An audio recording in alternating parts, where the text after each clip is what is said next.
Hi, hi everyone. My name is Fernando. I am a fifth year PhD student at the University of Texas at Dallas in EPPS. And I'm going to present a Divisia measure of the money supply for Mexico. This is a co-author paper with Dr. Victor Valcárcel, my advisor. So basically, what we do here is to produce another measure for the money supply in Mexico. Usually, central banks, what they used to do is to aggregate different monetary assets as a simple sum, which means cash plus money in a saving account plus money in public securities, okay, as a simple sum. However, in the literature, we find that that is not correct. And the main reason because that is not correct is because they are not perfect substitutes. And when we do a simple sum, we assume that they are perfect substitutes. And what I mean by that is that they are perfect liquid. They are equally liquid. And they are not. I can use cash with me right now, the cash that I have here with me right now, but I cannot use the money that I have in a saving account as immediately as I can use cash.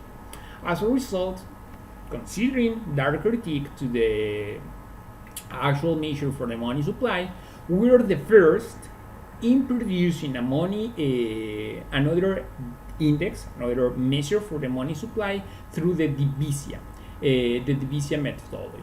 Okay, and let me try to give you a little introduction. The literature suggests that the money supply measured through the Divisia methodology is not only better theoretically for the reasons that I already explained, but also empirically.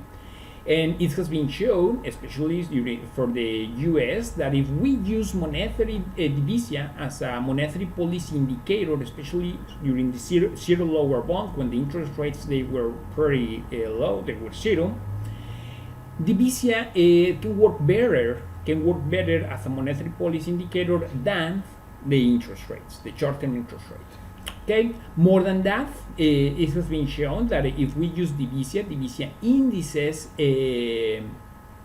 those divisia indices can explain better the money demand theory. Okay, so as a result, what we do is to produce those divisia indices in which we're gonna weight each monetary asset that we aggregate to have the money supply in Mexico by their liquidity degree.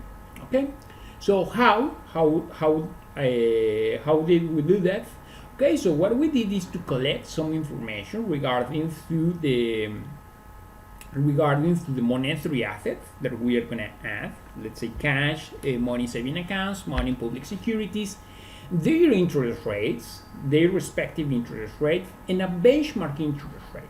A benchmark interest rate, which is gonna be the opportunity cost of holding money as cash with respect to their benchmark interest rate. And in that way, when the difference between the benchmark interest rate and the interest rate of each monetary asset is higher, we're going to have that asset, for instance cash, is going to be more liquid. And because it's going to be more liquid and we're considering that difference, that spread, we are waiting for liquidity. Okay, so we're going to have a weighted sum versus the simple sum that the central banks they used to produce. Mexico does not have this measure, but we're gonna be the first to produce it. But it already exists for the United States, and it is produced by the Center for Financial Stability, and for the UK, and it is produced for the Bank of England. Here, what we have are the results. Look, the blue line is the Divisia index, and the black line is the simple sum. Look how in M1, in which we have monetary assets, they are pretty similar in terms of liquidity, like money and money checking accounts. Divisia and the simple sum, they are pretty similar. However, if we start to aggregate some other assets that they are more different, like money in saving accounts or in public securities, divisia is going to be different from the simple sum. The simple sum is the black line and divisia is the blue line. So all the differences in the divisia indices, they are going to be driven by the interest rates. Okay, so then after we produce these indices, we use those indices as a monetary policy indicator. Usually the literature suggests that if we have a monetary policy contraction, which is an increase on the interest rate, we may have that consumption, investments, and the aggregate demand, they go down. Okay, and prices, they should go down. However, it doesn't happen in the reality.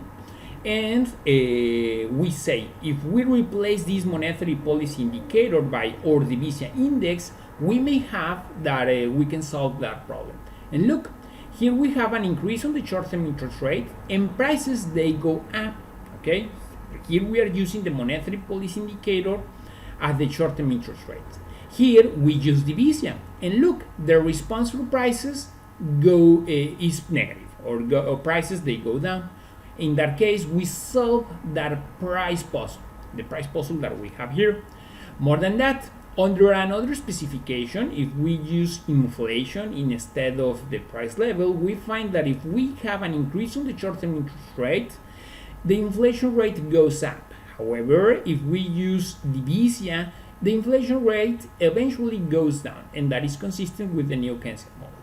Our conclusions: we are the first to produce that Divisia index, and we would like that in the future the central bank, they continue producing it and publishing.